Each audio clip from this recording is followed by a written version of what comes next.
as you know, the name of this podcast is called Jemele Hill is Unbothered. And a lot of the guests that I have on here are people who I feel like have reached a point in their lives, and it's not determined by age, but by station and position, where they are fully comfortable with who they are, which is to me what really being unbothered is all about.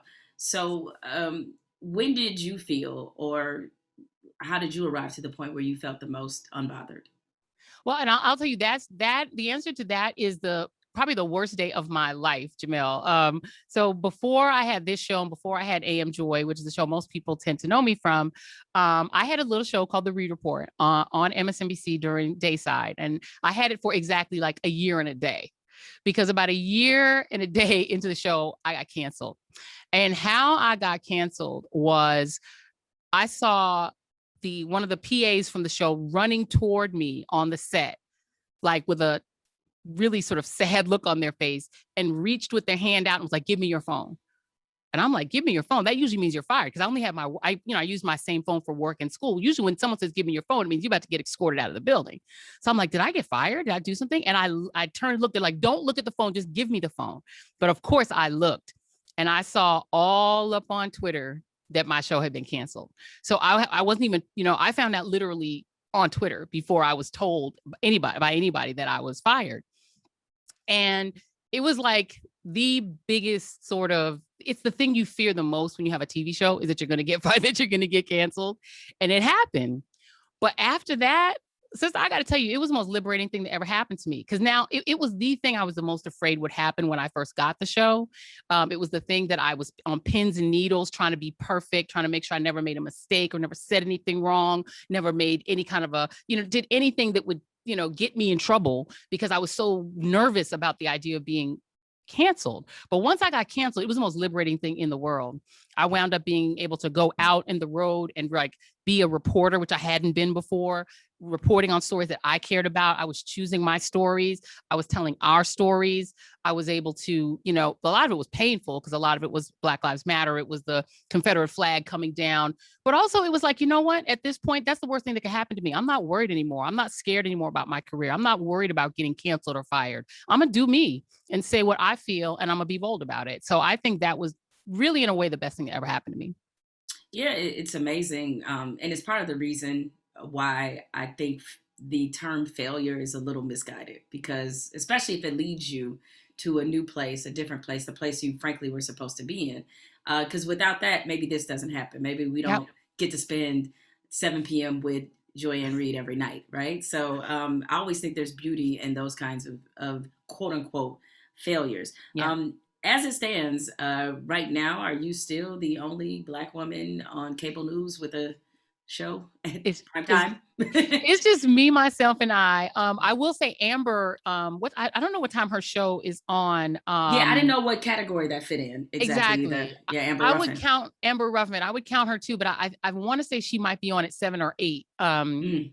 So if you count her, it's the two of us. But right now, as far as cable, sort of mainstream cable TV, it's just me. I'm the only woman, and Don Lemon is the only guy. It's just two of us. So how does standing apart in that way make you feel? It's a responsibility, right? I mean, number one, it makes me feel responsible to find more of me and put more of me on TV. Like, I'm constantly looking, I have snatched you up. I've snatched up our whole group thread. Basically, our thread is kind of also where I'm booking from. I'm like, what are you doing tonight at 7:00? But I mean, I'm constantly looking for more people like me to put on TV, more women of color, Black women, brown women, there's a sort of non-traditional face that you don't see on TV. So it makes me feel responsible, because I feel like once you get in the door, really the only thing that you can do that makes a difference is to keep the door open, right? And shoo more people in and say, come on, come and get through, see if you can. So it makes me feel a huge responsibility, and that I need to speak for us in an authentic way, in a way that betters our community. It's a burden, but it's a kind of a beautiful burden. Yeah, it may be a beautiful burden, but is it also a highly pressurized situation for you? Because we already know how this game goes, is that one of us makes it through, then suddenly everything you do is hinging on the next person getting through that door. So is that part of the burden and responsibility you feel as well? No, definitely it is. And like, not only do I feel the responsibility not to mess this up, because here's the thing that does not happen with people in the majority. one of them can make a huge mistake. It doesn't reflect on anybody else. Nobody ever thinks, oh, Jeffrey Toobin, he was tubing in on TV. Therefore, we can never hire another white man because, we never know if they're going to tube it. Right. Right. That doesn't happen to people in the majority. It happens to us. One Black person, they say, well, that didn't work. So maybe we're never going to get the opportunity again. By the way, when I lost my first show, that was one of the things I thought. It's like, I hope I didn't mess this up for anybody else, right? That they're not going to take a chance to give another Black woman a shot, because even though, it was me and a white man, Ronan Farrow, we both got canceled the same day. I never worried that meant anything beyond Ronan Farrow for other men like Ronan Farrow, my friend, and I love Ronan, but I knew it meant something different for me. So you definitely feel that burden. And look, I also feel like, and this from being in the position that you are, Jemele, is that we're always feeling also as responsible for every other person like us to show, right? Like poor Tiffany Cross. I feel like I'm like the most nosiest coworker, because I'm like, you okay over there? You need anything? Can I help you in any way? Like, I'm constantly looking like I want her to succeed, even more than me, because I feel like we have to be a team, we have to be, because it's not like there's like three of us, it's two of us. Yeah. By the way, I think that's so cool that not just you and Tiffany, but you and Jonathan Capehart, like, you all have such a good, strong relationship. And to see the tradition that you established with Melissa Harris Perry before you, like, to see that continued on MSNBC. So I imagine their success has got to make you feel some kind of way. Oh, it makes me feel so good. And Jonathan, Jay Capes was he was my fill-in for 4 years. And so he too so deserved that opportunity. And so I really was at heartache over the idea that the network was going to choose between the two of them, because I was like, they both deserve shows. And that's what I was screaming from the rooftops. They both deserve shows. And so I'm so happy and grateful that they both did get the opportunity, because they're both amazing. Well, I mentioned your origin story, which is quite interesting. You were somebody who was a pre-med student at first, right? You were dabbling, you were thinking about medicine. Yeah. There's definitely something to be said for, as being the daughter of immigrants, a familiar trope there about going to study medicine. Is your story similar? Was that the profession you thought would make everybody happy? It was what I thought would make everybody happy. If you're a West Indian kid, the moment you open your mouth and say the word doctor, you're locked in, right? My whole family was like, this one is going to be a doctor, and then that one is going to be a lawyer, and this one is going to be an architect. That was us, doctor, lawyer, architect, me, my sister, and my brother. And we had sort of opened our mouth and made that commitment, and we were locked in. It's not that I loved science, I was pretty good at it, but it's not like I loved science, but I was sort of locked in. Now, in my own head, what I really wanted to be was a writer. And my mom had bought me this big giant typewriter. It was electric, but it looked like one of them old 1940s typewriters. And I would sit in my basement and write stories and write poetry. And, I was like, I secretly wanted to be a writer, but officially I was supposed to be a doctor. And then it didn't work out, mainly because of tragedy, not to be depressing on the other podcast, but my mom passed away when I was 17. And with it went any desire I had to be a doctor. I just, I didn't trust medicine. I felt let down by medicine. My mother, we were super close. She was my best friend and biggest supporter. And so I couldn't even walk into a hospital without hyperventilating, and I was so depressed. I could barely get through school. I was failing my science classes. I was failing out of Harvard, really. I recently had to order my transcript when I got the job at Howard, and I went and looked at my freshman year, and I was like, ooh, I had that like West Indian shame, like, ooh, I can never show my relatives this transcript because it was bad. So I wound up taking a year off to figure out what I wanted to do. And I moved in with my auntie Dolly, my mom's little sister, back to East Flatbush, where I started, and just had to figure my life out, and I lived with her as long as I could stand the rules, 4 nights of church a week. Wait, 4 nights?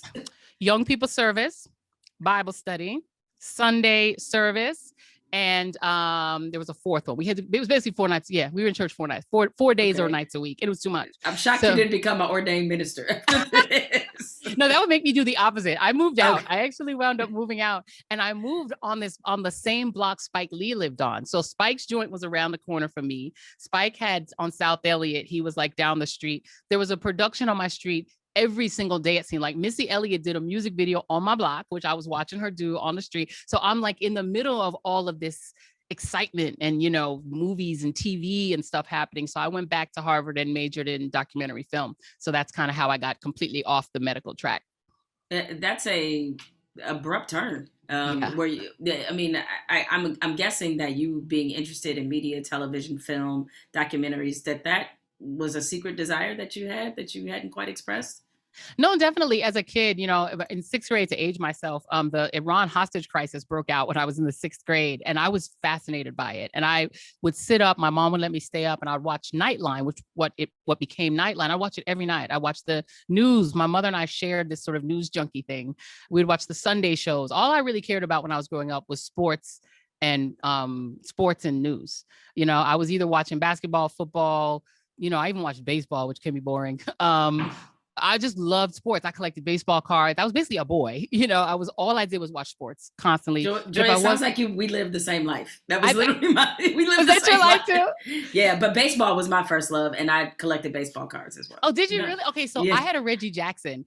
I'm so mad that I don't have my cards anymore, but I lost a lot. I lost all of them, but I had a Reggie Jackson. Like, I treasured my baseball cards. I liked the cards more than the game, but I was like, I remember one of the sort of memories I had. This is one of the ways I know that I had the right husband. When I was a kid, I asked my mother every year for a Louisville Slugger. I don't know if you were into these too, but I was like, I have to have a Louisville Slugger. And every year, my mom, who's a very traditional West Indian woman, would get me like a badminton set, or a volleyball set or something for girls. And I was like, no, but I really want a Louisville Slugger. So finally, my junior year of high school, when I had already gone off baseball and I was heavily into football by then, she finally buys me the Louisville Slugger. And after my mom passed, long story short, we lost all of our stuff. It was all gone. And so I don't have this precious commodity, my Louisville Slugger, which I used to literally sleep by my bedside. I treasured it so much. My husband last year for our anniversary bought me a Louisville Slugger. That's how I knew I had the right man. Oh, wow. Yeah, because he knew that story.